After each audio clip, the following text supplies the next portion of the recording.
आज हम B fourth semester political science के पेपर वेस्टर्न पॉलिटिकल थॉट की यूनिट 4 शुरू करने जा रहे हैं। ये वीडियो चाहे आपका पेपर थ्योरी का हो या एमसीक्यूज का, दोनों के लिए बहुत ज़्यादा इंपॉर्टेंट होने वाली है। मैं आपको थ्योरी इस प्रकार से करवाऊंगा कि आपके सारे एमसीक्यूज उसी में कवर होंगे, और थ्योरी वालों के लिए तो है ही, आपके यहाँ से एक भी एमसीक्यूज मिस नहीं होगा, ये मेरी गारंटी है। तो चलिए देखिए, हमारे यूनिट 4 का जो टॉपिक है उसमें हमें पढ़ना है थॉमस हॉब्स के बारे में, जॉन लॉक के बारे में और रूसो के बारे में पढ़ना है। तो बिना देरी के शुरू करते हैं। इसके पहले की वीडियो के लिए लिंक डिस्क्रिप्शन पर मिल जाएगा, प्ले लिस्ट पर जाकर इससे पहले की वीडियो देख सकते हैं। प्रस्तावना देखिए, आधुनिक राजनीतिक विचारधारा में सामाजिक अनुबंध का सिद्धांत राज्य की उत्पत्ति और उसकी वैधता को समझने का एक महत्वपूर्ण माध्यम है। इस सिद्धांत के अनुसार राज्य किसी दैवीय शक्ति का परिणाम नहीं, बल्कि मनुष्यों के बीच हुए एक समझौते का परिणाम है। थॉमस हॉब्स, जॉन लूको और जॉन जाक रूसो इस सिद्धांत के प्रमुख विचारक हैं। तीनों ने प्राकृतिक अवस्था, मानव स्वभाव, अधिकार, राज्य और संप्रभुता के बारे में भिन्न भिन्न विचार प्रस्तुत किए हैं, जिनसे आधुनिक राज्य की नींव पड़ी है। तो इस यूनिट में सबसे पहले हम पढ़ेंगे थॉमस हॉब्स के बारे में। तो देखते हैं थॉमस हॉब्स का सबसे पहले परिचय, इनका जन्म कब हुआ, इनकी प्रमुख कृतियाँ कौन थी, ये पेपर में बार बार पूछी गई हैं। थॉमस हॉब्स का जन्म 1588 ईस्वी में इंग्लैंड में हुआ था। वह वैज्ञानिक और भौतिकवादी दृष्टिकोण के समर्थक थे। इनकी एक प्रसिद्ध कृति है जिसका नाम था लेवियथन, जो कि 1651 में पब्लिश हुई थी। इन्होंने राज्य को एक कृत्रिम व्यक्ति के रूप में वर्णित किया है। सबसे पहले याद रखना, थॉमस हॉब्स का जन्म 1588 ईस्वी में इंग्लैंड में हुआ था। इनकी प्रसिद्ध कृति लेवियथन थी, जो कि 1651 में पब्लिश हुई थी। इसमें इन्होंने राज्य को एक कृत्रिम व्यक्ति के रूप में वर्णित किया है, याद रखना। तो थॉमस हॉब्स ने राज्य को एक कृत्रिम व्यक्ति के रूप में कौन सी कृति में वर्णित किया है, तो लेवियथन, जो कि 1651 में पब्लिश हुई थी, उसमें किया हुआ है। इन्होंने मानव स्वभाव के बारे में भी बताया है। हॉब्स के अनुसार मनुष्य स्वार्थी, भयभीत और शक्ति लोलुप होता है। वह निरंतर अधिक शक्ति प्राप्त करने की इच्छा रखता है, जिसका जीता जागता उदाहरण आप देख सकते हैं राघव चड्ढा को। मनुष्य का व्यवहार भय और स्वार्थ से संचालित होता है, ये दिया हुआ है। फिर प्राकृतिक अवस्था में इन्होंने कुछ कहा, उसके बारे में देखते हैं। हॉब्स के अनुसार प्राकृतिक अवस्था अत्यंत अराजक और भयावह होती है। इसमें कोई कानून, नैतिकता या व्यवस्था नहीं होती है। हॉब्स ने इसे सभी का सभी के विरुद्ध युद्ध कहा है, तो जिसका मतलब है ऐसी स्थिति जहां कोई केंद्रीय सरकार या कानून ना हो, तो हर इंसान अपनी सुरक्षा और स्वार्थ के लिए दूसरों से लड़ेगा। और बताया कि इस अवस्था में इंसान का जीवन एकाकी, गरीब, गंदा और पाशविक और छोटा हो जाता है। तो कितनी अवस्थाएं बताई हैं, और हॉब्स ने मनुष्य की, तो याद रखना 5 अवस्थाएं बताई हैं। एकाकी, गरीब, गंदा, पाशविक और छोटा, ये 5 अवस्थाएं बताई हुई हैं। और इन्होंने कहा यदि कोई केंद्रीय शक्ति या सरकार या कानून ना हो, तो इंसान अपनी सुरक्षा और स्वार्थ के लिए दूसरों से लड़ेगा। ये किसने कहा था, तो हॉब्स ने कहा था। सामाजिक अनुबंध में भी इन्होंने अपने विचार दिए। अराजकता से बचने के लिए लोग आपस में अनुबंध करते हैं। यह अनुबंध जनता और जनता के बीच होता है, जिसमें लोग अपनी शक्तियों एक संप्रभु को सौंप देते हैं। अब संप्रभु की बात आई है, तो देखते हैं राज्य और संप्रभुता है क्या। राज्य एक कृत्रिम संस्था बताया है थॉमस हॉब्स ने, याद रखना। और संप्रभुता पूर्ण, सीमित, अविभाज्य होती है। ये किसने कहा है, तो ये कहा थॉमस हॉब्स ने कहा है। संप्रभु कानून से ऊपर होती है, ये भी थॉमस ने कहा है। कानून संप्रभु का आदेश है, विद्रोह का इसमें कोई अधिकार नहीं होता है संप्रभु में। ये किसने कहा है, तो याद रखना थॉमस हॉब्स ने कहा है। यहाँ से बहुत बार क्वेश्चन पूछा गया है, याद रखना। इन्होंने हॉब्स किस राजतंत्र के समर्थक थे, तो याद रखना हॉब्स निरंकुश राजतंत्र के समर्थक माने जाते हैं। हॉब्स का दृष्टिकोण वैज्ञानिक और यांत्रिक था। इनका महत्व देखिए, फिर यहाँ से जो रिलेटेड एमसीक्यूज बार बार पेपर में पूछे गए हैं उनको देखेंगे हम। हॉब्स ने आधुनिक राज्य की अवधारणा को वैज्ञानिक आधार दिया और सुरक्षा को राज्य का मुख्य उद्देश्य बताया। अब इस हॉब्स से रिलेटेड जो सबसे ज़्यादा बार एमसीक्यूज रिपीट हुए हैं, मैंने वो यहाँ पे लिए हुए हैं। लेकिन आप थ्योरी अच्छे से कंप्लीट करना, तभी आप 100% स्कोर कर पाएंगे। इन एमसीक्यूज से आप 80 से 90% क्वेश्चन कर सकते हैं। थॉमस हॉब्स का जन्म कब हुआ था, तो मैंने आपको बताया था थॉमस हॉब्स का जन्म 1588 ईस्वी में हुआ था। अगला प्रश्न दिया हुआ है, हॉब्स की प्रसिद्ध पुस्तक कौन सी है, तो हॉब्स की प्रसिद्ध पुस्तक लेवियथन है। यह प्रसिद्ध कृति कौन सी है, तो लेवियथन है।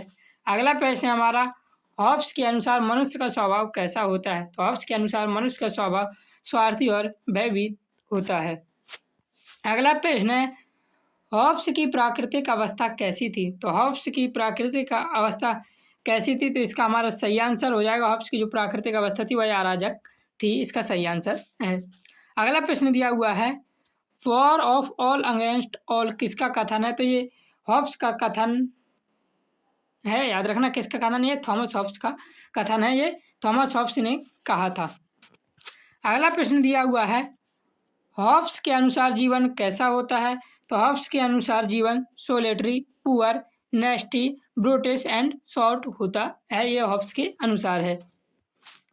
अगला प्रश्न दिया हुआ है, हॉब्स के अनुसार सामाजिक अनुबंध किसके बीच होता है? तो हॉब्स के अनुसार सामाजिक अनुबंध जनता और जनता के बीच में होता है, ये सभी हमने थ्योरी में पढ़ा है, इसलिए थ्योरी को अच्छे से जरूर पढ़ें। हॉब्स के अनुसार संप्रभुता कैसी होती है? तो इसका हमारा सही आंसर हो जाएगा असीमित व अविभाज्य। हॉब्स के अनुसार संप्रभुता असीमित है और अविभाज्य है। अगला प्रश्न है हमारा, हॉब्स किस शासन का समर्थक था? तो हॉब्स निरंकुश शासन का समर्थक था, यानी निरंकुश राजतंत्र का समर्थक था हॉब्स। अगला प्रश्न है, हॉब्स के अनुसार विद्रोह का अधिकार होता है या नहीं? तो हॉब्स के अनुसार विद्रोह का अधिकार नहीं होता है। अगला, अब देखिए अगला प्रश्न नहीं है, यहाँ से अब हम दूसरे विचारक के बारे में देखते हैं जिनका नाम है जॉन लॉक। जॉन लॉक से रिलेटेड भी एमसीक्यूज बहुत बार पेपर में रिपीट होते हैं और ज़्यादा से ज़्यादा भी रिपीट हो जाते हैं, कभी कभी 8 से 10 क्वेश्चन जॉन लॉक से ही पूछ लिए जाते हैं, तो इसको जरूर अच्छे से देख के जाना। जॉन लॉक का परिचय देखते हैं। जॉन लॉक का जन्म 1632 ईस्वी में इंग्लैंड में हुआ था। जॉन लॉक को उदारवाद का जनक माना जाता है। इनकी प्रसिद्ध कृति टू ट्रेटिजेस ऑफ गवर्नमेंट है। लॉक के विचारों पर इंग्लैंड की एक ग्लोरियस रेवोल्यूशन पर भी गहरा प्रभाव पड़ा था। ग्लोरियस रेवोल्यूशन हुई कब थी? तो 1688 में हुई थी, ये हिस्ट्री वाले स्टूडेंट को मालूम भी होगा, तो याद रखना जॉन लॉक का जन्म 1632 ईस्वी में इंग्लैंड में हुआ था। इनको उदारवाद का जनक भी माना जाता है, किनको? जॉन लॉक को। इनकी प्रसिद्ध कृति है टू ट्रेटिज ऑफ गवर्नमेंट। लॉक के विचारों पर इंग्लैंड की ग्लोरियस रेवोल्यूशन 1688 पर भी गहरा प्रभाव पड़ा था, ये याद रखना बहुत इंपॉर्टेंट हो जाता है। इन्होंने मानव स्वभाव को, लॉक ने क्या कहा है? लॉक के अनुसार मनुष्य विवेकशील, नैतिक और सामाजिक प्राणी, या ये किसने कहा था? तो ये लॉक ने कहा था, जॉन लॉक ने कहा था। इनकी प्राकृतिक अवस्था पर इन्होंने क्या कहा है वह भी देखते हैं। लॉक के अनुसार प्राकृतिक अवस्था शांतिपूर्ण और व्यवस्थित होती है। इसमें प्राकृतिक कानून लागू होता है जो तर्क पर आधारित है। तो लॉक के अनुसार प्राकृतिक अवस्था कैसी होती है? तो शांतिपूर्ण और व्यवस्थित होती है। इसमें प्राकृतिक कानून लागू होता है जो तर्क पर आधारित है। इन्होंने प्राकृतिक आधार भी बताए हैं। तो जॉन लॉक ने प्राकृतिक 3 आधार बताए हैं। लॉक ने 3 प्रमुख प्राकृतिक अधिकार बताए हैं, जिसमें जीवन, स्वतंत्रता और संपत्ति है। लाइफ, लिबर्टी और प्रॉपर्टी है। तो जॉन लॉक के अनुसार प्रकृति मतलब कि प्राकृतिक अधिकार जो हैं वह 3 प्रकार के होते हैं, उनके नाम बताइए। तो जीवन, स्वतंत्रता और संपत्ति है। सामाजिक अनुबंध पर भी इन्होंने अपने विचार दिए हैं।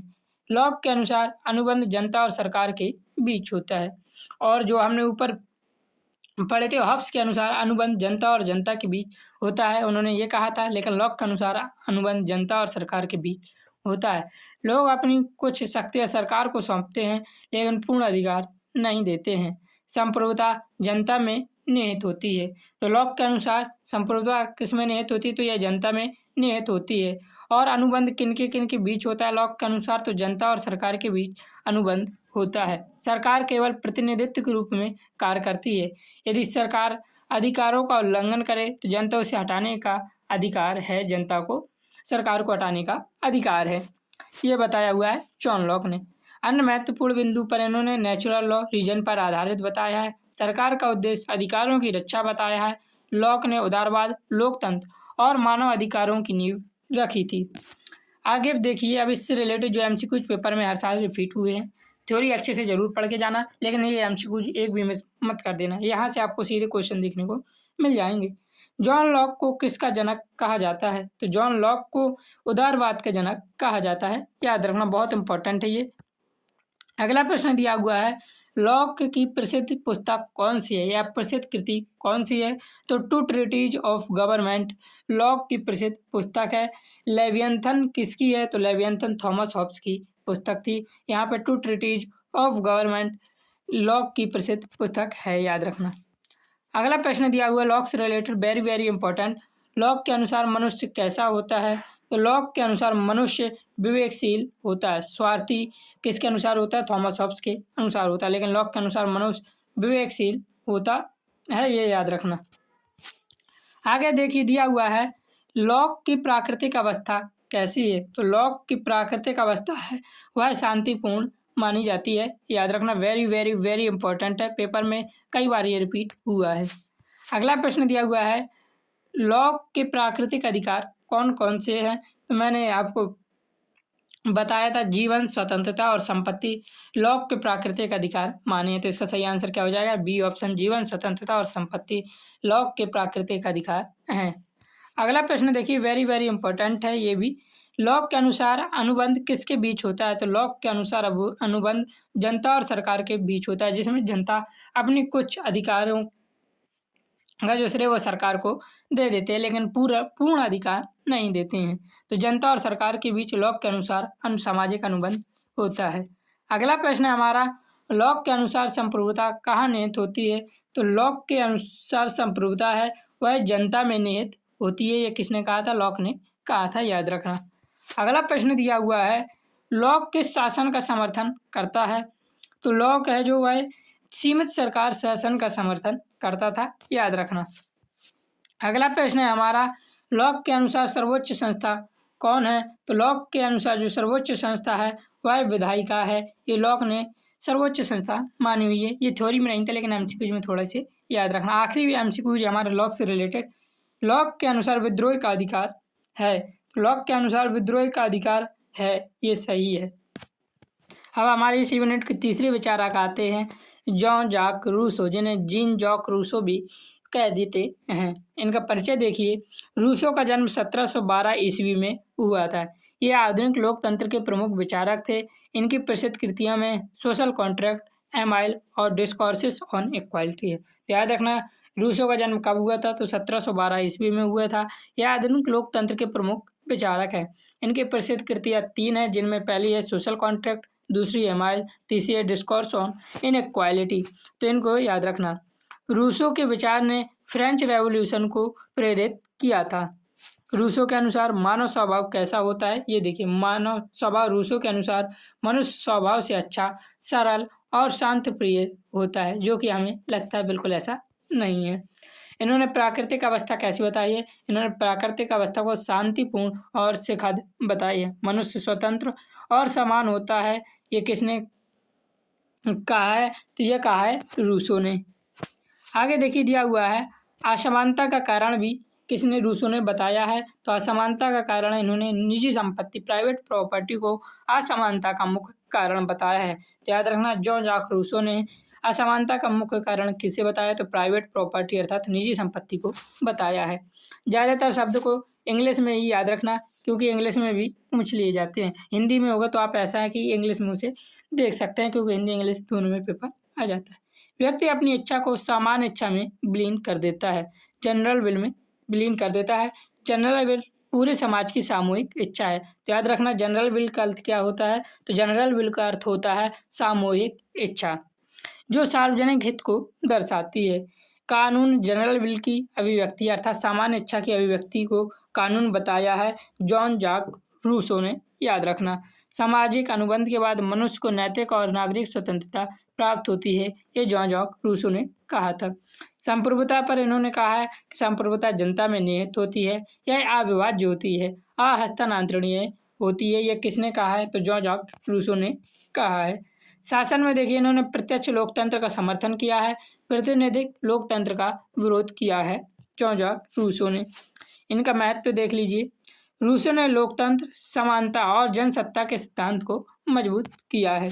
यहाँ से भी बहुत रिपीटेड एमसीक्यू पूछ लिए जाते हैं, और रिपीटेड एमसीक्यू को मैंने यहाँ पे लिया हुआ है। अभी तक चैनल को सब्सक्राइब नहीं किया तो सब्सक्राइब जरूर कर लीजिए। वीडियो पर नया है तो वीडियो को लाइक कीजिए। अपने दोस्तों के साथ ग्रुप में वीडियो शेयर कीजिए यदि आपके दोस्त भी पॉलिटिकल साइंस लिए हुए हैं। सबसे पहला रिपीटेड क्वेश्चन है, वेरी वेरी इंपॉर्टेंट क्वेश्चन है ये हमारा। जॉन जाक रूसो का जन्म ज़्यादातर पूछा जाता है, और क्वेश्चन तो थोड़े कम पूछे जाते हैं। तो जॉन जाक रूसो का जन्म कब हुआ था? तो जॉन जाक रूसो का जन्म हुआ था 1712 ईस्वी में, मैंने आपको बताया भी है। अगला प्रश्न हमारा रूसो की प्रसिद्ध पुस्तक कौन सी है? तो लेवियंथन नहीं है, प्रिंस नहीं है। इनका सही आंसर क्या हो जाएगा? द सोशल कॉन्ट्रैक्ट रूसो की प्रसिद्ध पुस्तक है। अगला प्रश्न दिया हुआ है, रूसो के अनुसार मनुष्य कैसा है? तो रूसो के अनुसार मनुष्य अच्छा और सरल है। ये किसके अनुसार है? तो ये रूसो के अनुसार है। अगला प्रश्न दिया हुआ है, रूसो के अनुसार असमानता का कारण क्या है? तो मैंने आपको बताया था असमानता के कारण को रूसो ने निजी प्रॉपर्टी बताया, प्राइवेट प्रॉपर्टी को रूसो ने असमानता का कारण बताया है। अगला प्रश्न दिया हुआ है, जनरल विल का अर्थ क्या है? तो जनरल विल का अर्थ है सामूहिक इच्छा, जनरल विल का अर्थ है। अगला इंपॉर्टेंट एमसीक्यू जो दिया हुआ है, रूसो के अनुसार संप्रभुता कैसी है? तो रूसो के अनुसार संप्रभुता अविभाज्य और अस्थानांतरणीय है। ये रूसो के अनुसार है। अगला प्रश्न दिया हुआ है, रूसो के विचारों ने किस क्रांति को प्रेरित किया है? तो रूसो ने किस क्रांति को प्रेरित किया था? तो फ्रेंच रेवोल्यूशन को रूसो के विचारे ने प्रेरित किया था। इसका कंक्लूजन देख लेते हैं। हॉब्स, लॉक और रूसो तीनों सामाजिक अनुबंध के सिद्धांतकार हैं, लेकिन उनके दृष्टिकोण अलग है। हॉब्स ने निरंकुश राज्य का समर्थन किया, लॉक ने सीमित सरकार और अधिकारों की रक्षा पर बल दिया, जबकि रूसो ने जनसत्ता और सामान्य इच्छा का सर्वोच्च माना है। इन तीनों के विचार आधुनिक राजनीति व्यवस्था की आधारशिला हैं। इस प्रकार मैंने आपको यूनिट 4 भी पूरी कंप्लीट करवा दी है। जल्दी आपकी यूनिट 5, यूनिट 6, यूनिट 7, यूनिट 8 तीनों यूनिट आने वाली है। चैनल पर नए हैं तो सब्सक्राइब कर लीजिए। पीडीएफ के लिए आप हमें टेलीग्राम पर मैसेज कर सकते हैं। पीडीएफ पेड में है, फ्री में नहीं है, ये याद रखना।